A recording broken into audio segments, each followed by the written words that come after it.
Hi everyone, so today I'm going to show you how to do a circuit diagram in Multisim. So go to this website, it's called multisim.com right here, and you need to create an account. It's very easy, you can sign up for free. I already have one, so I'm just going to log in. And if it's going to ask you if you're a student, you're obviously going to put down your high school. So I'm going to go ahead and log in, and I am going to go ahead and hit create a circuit.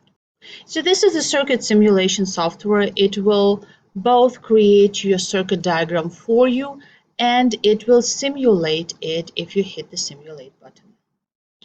So first I need a power source. So over here I have a ground and I have the sources.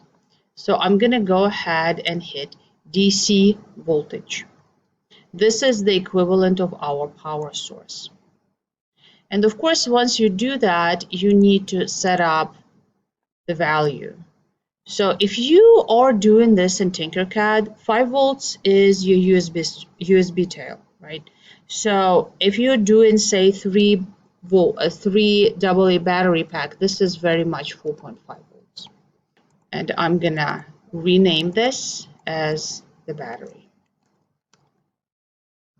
So this is my battery, and in order for the simulator to be able to simulate this, your ground is actually separate from your battery. So you're going to grab the ground and you're going to connect it to the one end of your battery, like this. All right. So now I have the battery connected to the ground, connected to the negative end of my battery. And you're just going to connect everything that goes into the negative end of your battery to this wire. As an example circuit diagram, I'm going to build a very simple one with a resistor and an LED. So over here I have a resistor. I'm going to go ahead and grab one. And you can rotate it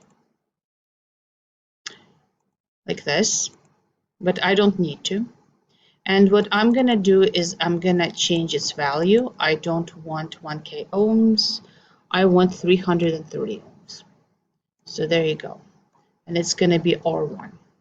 And now I'm just going to connect my ends to each other. So when you want to connect your ends to each other, you need to get your mouse to turn into the spool of wire. So once you have this, you can connect it up. So there you go, they're up and connected. So the next one we need is an LED. So you can see over here that you see a diode symbol. So I'm going to go ahead and open it up, and it has LED right here. So I'm going to grab an LED and I'm going to go ahead and connect my wires to my LED, and then the end of this circuit I'm going to connect into my ground straight to this wire. So now I have a basic circuit with a battery, a resistor, and an LED. So the next question is, how do I simulate this? You see this play button over here? If I click on this, I will run the simulation. So you can see that when I run the simulation, my LED is lit. So that means my circuit diagram actually works the way it does. So how do you write this? How do you export this file? Over here, there is a button that says export. So when you click on the export button and you hit schematic image, this will actually let you export the circuit, and right now it has exported it as a PNG file. So when I pull it up, this is what it has exported. So you can easily draw a circuit diagram and then you can turn it in and it looks nice and pretty. So what about some other circuit elements that you might have? So the ones that we have in our circuits are LEDs, which you have right now. You have switches, and you have potentiometer, and you have an RGB LED.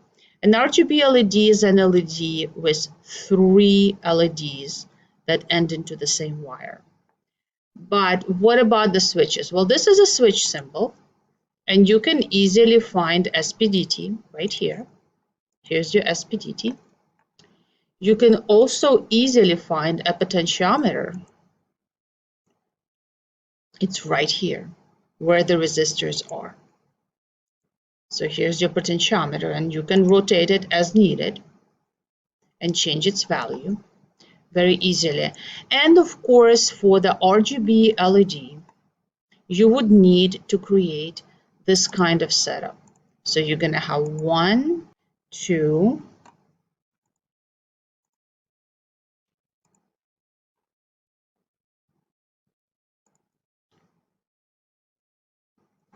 and 3 LEDs like that.